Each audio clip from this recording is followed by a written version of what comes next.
people think musical comedy and they think Broadway, whereas now you've got Funny or Die, and you've got SNL, and you've got The Lonely Island, which is Andy Samberg's group coming out of SNL, and you've got people like the ones you see up here, and a lot of other people who are performing at the South by Southwest Comedy Festival. So I think musical comedy in today's age, and particularly with what's going on online, has become hip in a way that perhaps it wasn't thought to be in the past, which is one of the things that I wanted to talk about here. Let's look at Dan's career. I know this is somebody that I've gone to see many, many times, a musician who deliberately or otherwise is one of the most hilarious people I've ever seen perform. So Dan, tell us a little bit about how you incorporate humor into your songwriting. Is that something that just sort of happens, and how do you make that work as well as you do? Well, I think when I started out, you know, if you're a singer and a songwriter, it's a really easy thing for people to sort of ignore it and not listen to you. And if you can make people laugh, it immediately draws people in and kind of softens them up, maybe for the other things that you're doing.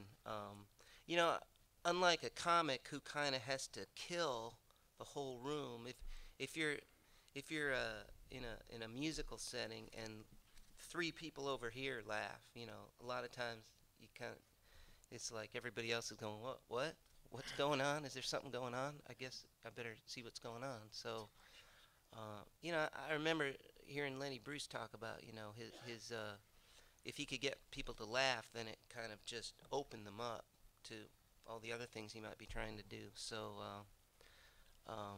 especially when I'm playing by myself, I sometimes play with a band and sometimes play solo. Especially when I play solo, it becomes kind of a important thing. Just, you know, people become part of the band in a way.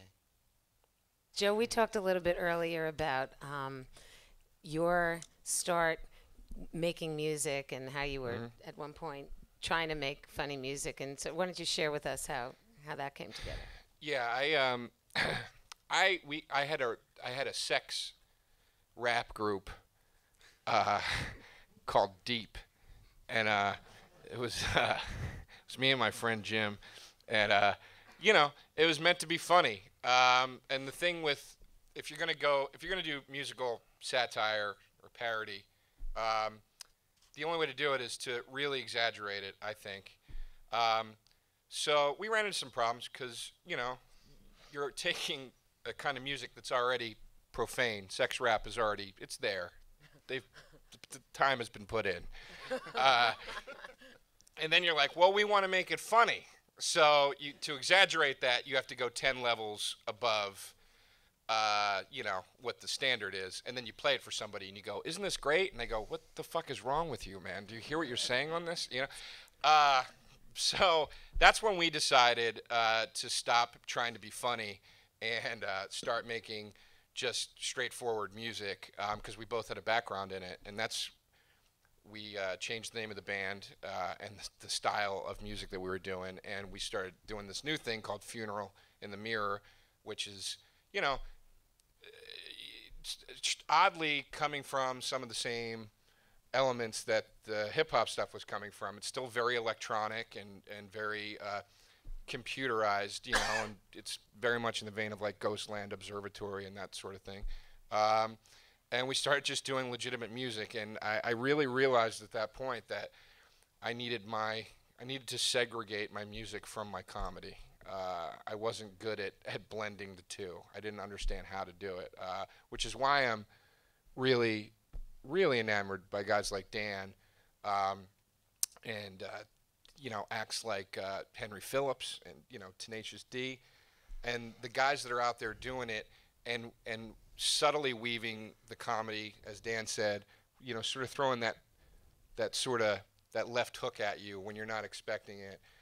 Can you tell us a little bit about how, I know music is a big part of his show, and I think more so than a lot of other talk shows you see on Conan, he tends to use music and comedy and meld them a lot, as opposed to necessarily saying, okay, this is a comic bit and this is a music bit. So why don't you share with us a little bit about how that works? Well, he's a huge music buff, and he plays guitar, and he's walking around the office all the time. So there's a lot of music going on throughout the day.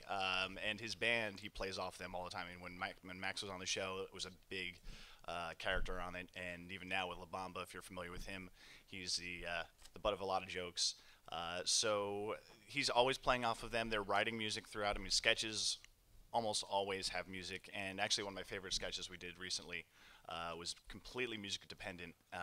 It was called Basic Cable. It was called Basic Cable, Name That Tune. And the idea was, it was written by Todd Levin, who's an amazing writer. And the joke was that we couldn't afford to play the music, the actual songs. So he went to the audience and he would ask these audience members if they could name the song that we were trying to cover. And it really was fantastic. I think we did Stairway to Heaven, but we called it, I think, Escalator to God's Penthouse or something like that. And it was one of the funniest bits I think I've seen on our show. And so throughout, I mean, that's one thing. And Conan's always has been a big supporter of music. He kind of formed an alliance with Jack White. He had the White Stripes do a residency on a late night show, and on this tour this year, he recorded an album over at Third Man Records, and so that kind of has allowed me to then book a lot of, even though I book a lot of stand-ups, trying to kind of go outside the normal kind of expectation of what you see on a late night show, and book alternative musical artists. A guy like Reggie Watts, if you're familiar with him, he was opening up for Conan on the tour. He's kind of a regular friend of the show that comes back. A guy named Tim Minchin, who's an amazing musician, composer out of Australia. If you haven't heard of him, YouTube him. I think you'll fall in love right away. This guy is incredibly talented. He made his debut with us in January. It's allowed us to kind of free up and not try and narrowly define what we think comedy is on our show. Tig, why don't you share with us a little bit about some of the people that influenced you, or some of the people that you either studied or study, or people whose work you're a fan of that might be an influence on what you're up to? Well, not just because we're on this panel about music and comedy, but I always tell people one of my biggest influences is Chrissie Hynde from The Pretenders. And it's solely because she is so just... I remember hearing her in an interview once before I got into comedy, and she was saying, like, she's so sick of hearing people complain, like, oh, I'm a woman, I can't do it. Oh, I'm black, I can't do it. Oh, I'm gay, I can't do it. And she was like, just shut up and go do it. Nobody cares, just go do it. And I was like, oh, yeah. Like, I just thought that was so cool. And she was like, I don't want to be the best female at what I do. I want to be the best at what I do. And that's kind of how I've felt in life. Like, I never think like for a girl, I want to be good, or, measure anything based on, oh, I'm the first girl to do this, or I just want to do it and be good at it. And she's just always been truly my biggest influence, because I feel like having that clarity of who you are and what you want to do allows what you do to be very clear and specific. But as far as like actual comedians that have influenced me, it's so weird to say who influenced me, because when I say who they are, you definitely wouldn't watch me and go, oh, yeah, I see a lot of Richard Pryor. Yeah, definitely. She clearly is ripping off Richard Pryor.